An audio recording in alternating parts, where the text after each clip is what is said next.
राज्याचे मुख्यमंत्री देवेंद्र फडणवीस यांच्या वाढदिवसानिमित्त जालन्यातील परतूर येथे विविध कार्यक्रम घेण्यात आलेले आहेत.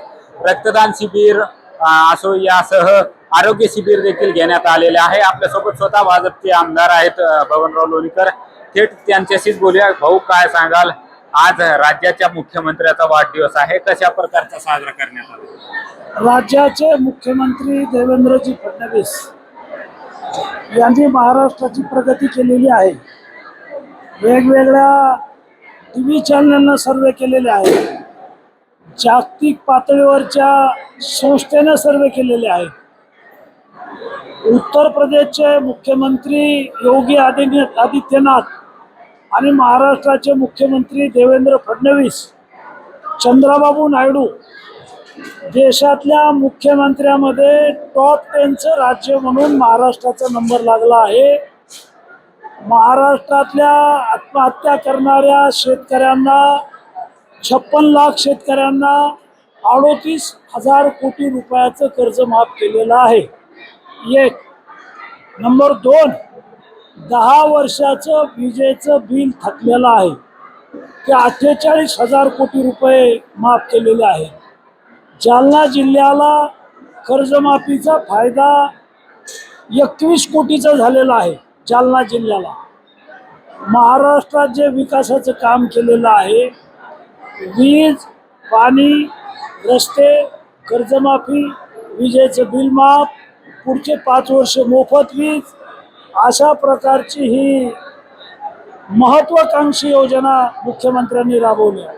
हायवे आहेत, नॅशनल हायवे आहेत, जिल्हा मार्ग आहेत, तालुका मार्ग आहेत, गावाला जोडणारे डांबरीकरणाचे रस्ते आहेत. परतूरच्या रेल्वे स्टेशनला 25 कोटी, जालन्याच्या रेल्वे स्टेशनला 200 कोटी. राज्यात विजेचं जाळं, रेल्वेचं जाळं, विमानतळाची अद्ययावत विमानतळं बनवले आहेत. महाराष्ट्रातल्या शेतकऱ्यांना वीज, पाणी, रस्ते अशा प्रकारच्या सुविधा दिल्या आणि त्याचा परिणाम मीडियाच्या माध्यमातून, टीव्ही चॅनलच्या माध्यमातून देश पातळीवरच्या मोठ्या चॅनलनं सर्वे केला. त्याच्या टॉप 10 मध्ये महाराष्ट्र आलेला आहे. त्याच्यामुळं मुख्यमंत्र्यांचा सत्कार आहे किंवा त्याच्यामुळं गौरव आहे. हा पंधरवाडा सेवा पंधरवाडा आहे. या सेवा पंधरवाड्यामध्ये 1 महिनाभर किडनी खराब झाली, वाल खराब झाला, लिव्हर खराब झालं, मेंदू खराब झाला, ह्या सगळ्या शस्त्रक्रिया केंद्राचे 3 लाख, राज्याचे 3 लाख, अशा प्रकारच्या शस्त्रक्रिया आजच्या तपासणीमध्ये किंवा महाराष्ट्रातल्या प्रत्येक शिबिरामध्ये ज्यांना ज्यांना मोठे आजार झालेले आहेत ते महात्मा ज्योतिबा फुले जीवनदायी योजनेमध्ये हे सगळं करायचं आहे. मुख्यमंत्री सहायता कक्षात 22 लोक काम करतायत. नुसता ऑनलाईन अर्ज करायचा, 1 लाखापासून 6 लाखापर्यंत दवाखान्याचा खर्च मोदीजींचं सरकार करतंय, देवेंद्र फडणवीसांचं सरकार करतंय. देशातल्या 100 कोटी लोकांना कोणताही आजार झाला तर दवाखान्याचा खर्च केंद्राच्या आणि राज्याच्या तिजोरीतून होतो. आज जे लाभ दिलेला आहे, ही लाभाची यादी माझ्याजवळ आहे. मतदारसंघातल्या लाभार्थ्यांना 6,000 प्रकरणं मंजूर केली आम्ही. 6,000 प्रकरणातल्या प्रत्येक योजनेतल्या 100 लोकांना लाभ दिल्याचं प्रमाणपत्र दिले. प्रत्येक डिपार्टमेंटच्या लाभाचे पंचायत समिती आहे, 100 लोकांना लाभ दिला, विहिरी दिल्या. 100 लोकांना घरकुलं दिले. 42,000 घरकुलं आहेत, सगळ्यांना आणता येत नाही. त्याच्यातले 100 विहिरी आहेत, घरकुलं आहेत, लाभाच्या योजना, शेततळे आहेत, शेडनेट आहेत, ट्रॅक्टर आहेत, हे सगळं वाटप केलेलं आहे. आज या ठिकाणी कलावती हॉस्पिटल, संजीवनी हॉस्पिटल, आमचे कोरडे साहेब हे कलावती हॉस्पिटलमधून आले होते, त्यांची टीम आली. या ठिकाणी हुसे साहेब, त्यांची दवाखान्याची टीम आली. डॉक्टर राग साहेब, कॅन्सर तज्ज्ञांची टीम आली. लायन्स क्लब या ठिकाणी मनोहर खालापुरेची टीम डॉक्टरांची आली. साधारणतः 1,000 लोकांच्या तपासण्या झाल्या आणि याच्यामध्ये जेवढ्याही शस्त्रक्रिया करायच्या त्या मोफत करायच्या आहेत, मी सांगितलेल्या हॉस्पिटलमध्ये करायच्या आहेत, किंवा पुण्या मुंबईच्या दवाखान्यात सुद्धा ह्या शस्त्रक्रिया करायच्या आहेत. या ठिकाणी मुख्यमंत्री महोदयांच्या वाढदिवसासाठी दरवर्षी रक्तदान शिबिर घेतो आम्ही. यावर्षी 500 कार्यकर्ते रक्तदान शिबिरात काम करणार होते. आतापर्यंत 350 लोकांनी रक्तदान केलेलं आहे.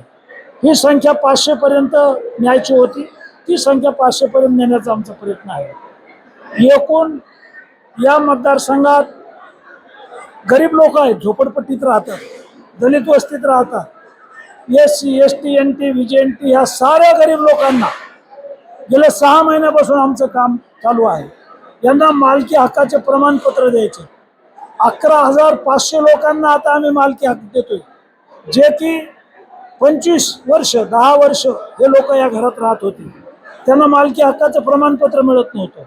ग्रामपंचायतल्या नमुना नंबर 8ला त्यांचं नाव येत नव्हतं, नगरपालिकेत त्याची नोंद नव्हती. अशा 11,000 लोकांना आपण आता मालकी हक्क प्रमाणपत्र देतोय आणि राहिलेले प्रमाणपत्र आम्ही उद्यापासून वाटप करतोय. हा सप्ताह हा सेवा सप्ताह आहे. या सगळ्या पगारा वेगवेगळ्या योजनेच्या 15 दिवस चालणार आहेत, त्यांना मंजुरी देणार आहेत. छाननी झालेली आहे. 10,000 लोकांना मुख्यमंत्र्यांच्या वाढदिवसाच्या निमित्त वेगवेगळ्या योजनेतनं 10,000 लोकांना लाभ द्यायचा. त्याच्यातली 6,000ची यादी माझ्या हातात आहे. बाकी आता आमच्या हातात आणखी 15 दिवस आहे, पुढं काम चालू राहील. 11,000पैकी 100 लोक आम्ही इथं मालकी हक्काचं प्रमाणपत्र द्यायला बोलवले होते. हे सगळे प्रमाणपत्र त्यांच्या घरी नेऊन द्यायचे आहेत ग्रामसेवकांच्या माध्यमातून. नमुना नंबर नोंदला 11,500च्या नोंदी होती आणि ते घराचे मालक होते. आतापर्यंत ते राहत असले तरी घर त्यांच्या नावावर नव्हतं. ही सगळी घरांची संख्या, अजून परतूर शहराचं काम राहिले, मंठा शहराचं काम राहिले.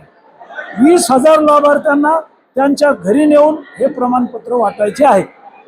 हो, तुम्ही म्हणालात मुख्यमंत्री देवेंद्र फडणवीस आणि तुमची जोडी महत्वाची आहे. तुमचं दोघांचं प्रेमचा असं टिकू राहू दे, असं देखील तुम्ही या ठिकाणी भाषणात बोलताना उल्लेख केला आहे. पुढची देखील तुम्ही देवेंद्र फडणवीस बद्दल भविष्यवाणी व्यक्त केली आहे. काय राज्याच्या मुख्यमंत्र्यांनी देशात महाराष्ट्राची प्रगती केलेली आहे. महाराष्ट्र टॉप 10 केलेला आहे. देशातलं एक प्रगत राष्ट्र, या देशातलं प्रगत राष्ट्रातलं महाराष्ट्र हे प्रगत राज्य म्हणून त्यांनी पुढे आणलेलं आहे. त्याच्यामुळं त्यांना दीर्घायुष्य लाभावं. मुख्यमंत्री म्हणून काम केलं असल्यामुळं त्यांनी मुख्यमंत्री म्हणून पुढचे 25 वर्ष काम करावं. यापेक्षा मोठं पद केंद्रामध्ये दिल्लीत एक ना एक दिवस त्यांना मोठं पद मिळेल. त्याच्यामुळं जनसेवा हीच आरोग्य सेवा, शेतकऱ्यांची सेवा हीच देवाची सेवा म्हणून देवेंद्र फडणवीस आणि त्यांची सगळी टीम, आम्ही मंत्री, आमदार, खासदार, आमचे सगळे कार्यकर्ते 12 तास 10 तास काम करतात. देवाभाऊ आमचे 18 तास काम करतात. त्याच्यामुळे महाराष्ट्राची प्रगती झाली. नक्कीच देवाभाऊ 18 तास काम करतात आणि ते पुढचे 25 वर्ष मुख्यमंत्री राहतील आणि केंद्रात मोठं पद जे आहे ते मुख्यमंत्र्यांना भेटेल असा देखील विश्वास जो आहे तो भाजपचे आमदार बबनराव लोणीकर यांनी व्यक्त केला आहे. सुधाकर जाधव, लोकशाही मराठी, परतूर, जालना. लोकशाही मराठी ऐका, पहा, जागरूक रहा.